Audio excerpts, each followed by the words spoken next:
name of Josiah Leeds. He was a worker with, what shall I say, he was a worker with William Miller. William Miller is a name that most of you might know. He was the Baptist minister, farmer turned minister, who proclaimed the coming of Jesus. And a tremendous movement found place called the Advent movement. You all remember that? If the Ottomans ended in 1840, how come they fought the Ottomans and got rid of them? They were still in Europe until 1900. Yeah, I was coming to that. I haven't finished yet. Be patient and it'll be forthcoming. And through Arabia as well. Yes, I know. And be patient, it'll be forthcoming. So they were prepared, listen, for a day, for an hour, a day, a month, a year. Converted to 391 years and 15 days. And then they lost their power. It didn't say they were annihilated. The Ottomans continued. But at such a reduced level, the power that was granted to them, as you will see from history, and I'll present you the facts, clearly, absolutely fulfills the prophecy. Come back to that in a minute. Let's just work it as we see it here before us. What is interesting is this. Josiah Leeds preached the second coming of Christ, which they believed was in 1844, correct? Yeah.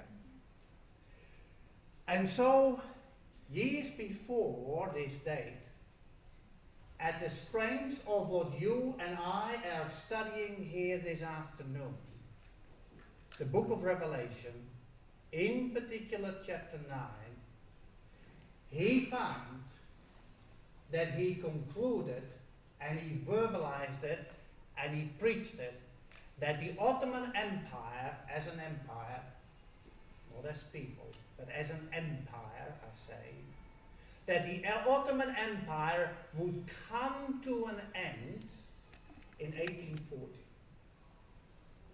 Then sometime later, he picked the months. He said it'll be in August. Weeks before the 11th of August 1840, he actually mentioned the very date, the 11th of August 1840. It's interesting because of the study that you and I are doing here. Now let's have a look here.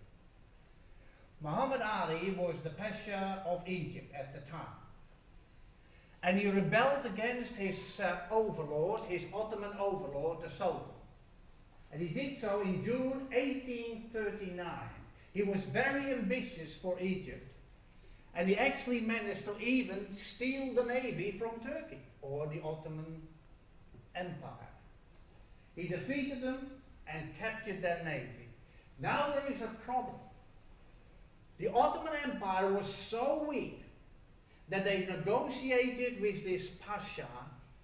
And as they were negotiating the various terms that they might have peace between them, both parties forgot one thing. They had no say in the affairs of the Middle East, because the European powers had vested interests in the Middle East. The European powers of the day, England, you know, the time of Queen Victoria, Britannia rules the waves, right? You had Prussia, you had Tsarist Russia, and then France was a lesser player because after the affair with Napoleon, Austria was another power. The European powers decided to intervene in the dispute between the two parties. And so we had here, in 1840, in July, we actually have, what shall we say, a meeting of the European powers. The Treaty of London was the end result, which was concluded on the 15th of July 1840. They decided what was to happen in the Middle East. Not the Pasha of Egypt, let alone the Ottoman. So much for an Ottoman Empire. in name only. In fact, this is interesting. There was an Turkish or an Ottoman emissary, Rifat Bey. He arrives in Alexandria, Egypt.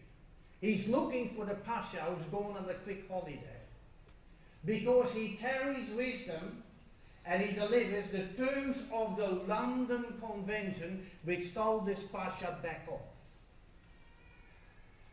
That is on what day? The 11th of August, 1840. Now this is interesting. Have a look at this. And this is history. This is a fact. The same day, the ambassadors of the 4 European powers, Russia, Prussia, and what shall I say, obviously England and Austria, their ambassadors, they get a communique from the Ottoman, what was left of the Ottoman Empire. The same day, the ambassadors of the 4 European powers receive a communication from the Sultan, the Ottoman Sultan. And notice, this tells you the story. As to what measures were to be taken to circumstances vitally affecting his empire. You know, it's interesting. A Byzantine emperor asked permission to become emperor, 1449. Here we have the reversed roles. We have the Ottoman Empire asking the protection of the European powers. The other way around. And so, note the answer, it is arrogant if ever anything was. He was told, notice, he was told provisions had been made, but he could not know what it was. Provisions had been made, but he could not know what it was. In other words, the Ottomans were told, never you mind. We'll decide. And I would say that that is a fair statement when you say the Ottoman Empire at that date, the 11th of August, 1840, understood one thing.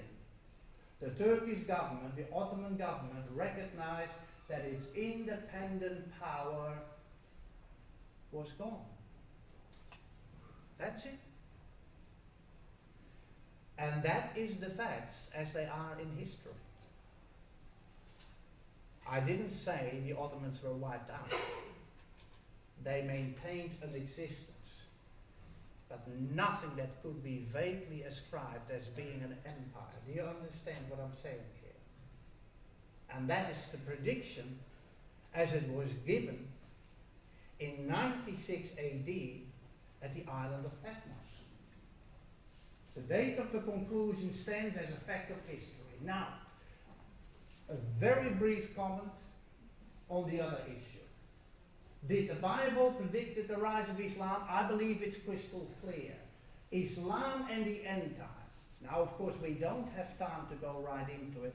I just want to mention a few things because I'm doing very well.